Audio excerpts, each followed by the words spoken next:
Hi friends, welcome back.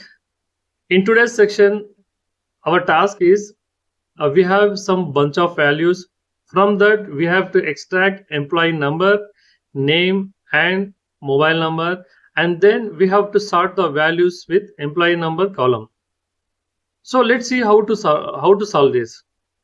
So here we are going to use one special formula. Can anyone guess? It's a very dynamic formula. So here wrap rows. Okay, vector means we have to select the bunch of values. Perfect. Then wrap count. It is coming as 3.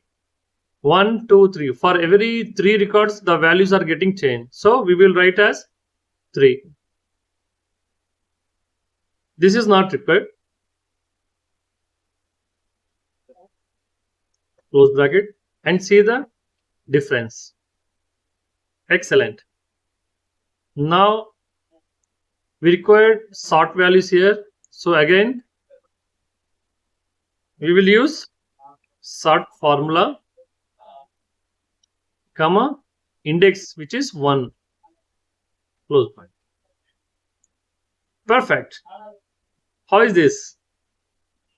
If you have any doubts or queries, as always, you can use the comment box. Thank you. Thank you for your valuable time. Bye.